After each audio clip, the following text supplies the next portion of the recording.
Pablo is good enough to join us this morning here on MLB Central, joining us from the league office in New York City. Or a spaceship. Or a spaceship. We don't know. It's a very high-tech background. Pablo, I know you've only been in Minnesota for a short time, but this Twins franchise has had such problems with the New York Yankees, such problems at Yankee Stadium in particular. I know it's just one game, but what was the mood like after winning in that fashion at that stadium last night? Yeah, so coming in here, I didn't know the history behind the Twins at Yankee Stadium and all that. So on the plane ride, I heard all about it, and I found out about, all the things that, like all the things that's happened in the past, whether it was regular season or postseason. So I think the big mentality was we want to set the tone. We finished the homestand in a good note, beating the White Sox. So we wanted to come in here and just set the tone, from the pitching to the hitting. Obviously, the hitting, they got off to a really good start, which made, I think, the starting, the pitching a little easier. I think Joe Ryan mentioned last night how he didn't even think he was going to go pitch because the guys kept on scoring and scoring. So way to set the tone for the hitting, which allowed the pitching to go out there and do their thing and just be on the hunt. So I think it's a good compliment, we have the pitching, we also have the hitting. So I think when those things are working together, it's just fun, it's a fun. We all know how tough the Yankees are, especially playing in their ballpark at their house. So just coming in and do what we did yesterday. So big shout out to the offense and the pitching yesterday for just setting the tone for the series. It's going to be a good series.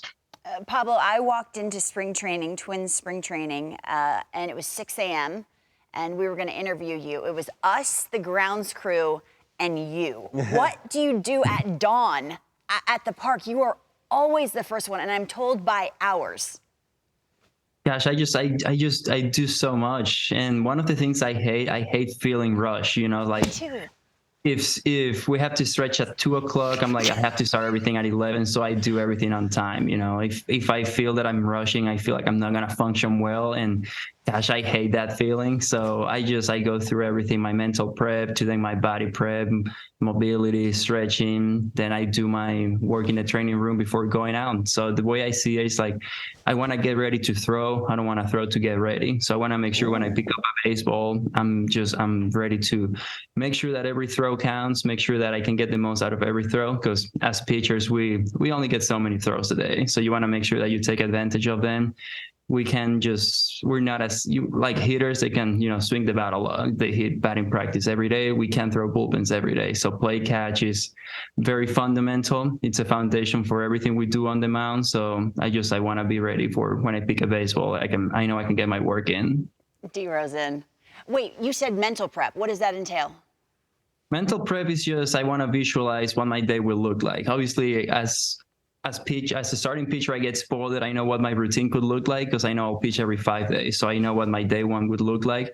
But depending on how I felt in my last game, I know I can adjust a little bit how I want to go about my day one, my day two, my day three being the bullpen day. So I think my mental prep is just, okay, how I want to go about my day. What are the things I want to accomplish today that will get me ready on day 5? So one of the ways I look at it, when you pitch, you empty the tank, the bottle's empty. You get 4 full days to refill that bottle. And how do I want to do that? Do I need to go harder in the weight room? Do I need to go lighter? Do I need to back down? Do I need to add something? And that's how I start my morning. I start my morning by figuring out how my routine before the game will look like, and then go through it, and hopefully I can accomplish everything I wanted to accomplish. I love that, Pablo. Talk about routine. Let's talk about your arsenal. Watching you with the Marlins, you had the changeup for days. You always had that nasty heater, but you're throwing this, and it's all I hear all night. He's got the sweeper. Everyone's throwing this sweeper. Can you take me inside? Did Minnesota come to you and talk to you about that? Was it something you brought to them? And then why is it having so much success? Yeah, so sweeper is a name I've been hearing for it. I've never heard that term before until I made it to spring training. But I think I had known for a while that the need of a consistent breaking ball was something that, like it could help me not only protect my changeup, but also giving myself more options on the mound.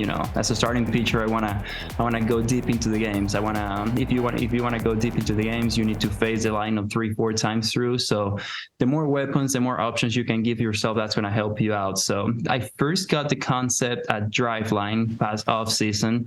I didn't really capitalize on it because it was a very quick visit, but then the Twins and we revisit the concept in spring training, and they have so many resources, the staff, all the electric devices that can read the spin direction, the seam shifted wave is another thing I've been hearing when it comes to developing a new pitch. So just really taking full advantage of all the technology, and then it was just messing around with the grip, finding out what the purpose behind the pitch was. You want that pitch to go to my glove side. Okay, like how can I visualize the movement? And the biggest challenge was the grip. It's not a conventional slider grip. It's just like you use the horseshoe, and then it's all about how your hand is positioning at release.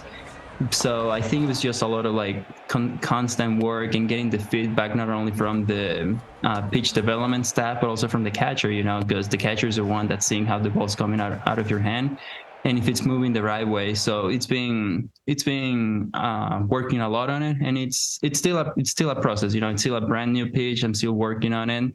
And then like my last game was the first time ever since I started throwing the pitch that I felt like I didn't have a feel for it. Exactly. I watched it. That was your opening start in Minnesota. You abandoned it quick, went to changeup, but then you came back to it late. Yeah, so like it's funny. Like ever since I started throwing it, then my last game was the first time I had like issues having a feel for it. I don't know. I mean, pitching is different every night, but that's the beauty of having options. Like if it's not working, okay, plan A is not working, let's go to plan B, then C or D. So, and then you find the times to maybe try to throw in situations that are not so compromising, and then you get the feel back for it. And later in the game I got the feel for it, and then like I had done so much work to my arm side, and then the glove side was a little bit more open. Yeah. You a free agent at the end of this year? No. Oh, okay. I was gonna say. You want to try Stay to sign healthy. him? What are you having for breakfast? I don't know yet. That's a good question. There's plenty of options here in New York. I know. So, Taylor ham, egg, and cheese There you go. on a bagel with a cup of Joe. I'll take it. Hey, Pablo, thanks very much for getting up early and spending a little time with us. I know you're getting set for the game a little bit later today, and then your first start at Yankee Stadium Sunday against Garrett Cole. Good luck to you this weekend, and good luck the rest of the way. Thank you very much. Appreciate you guys having me.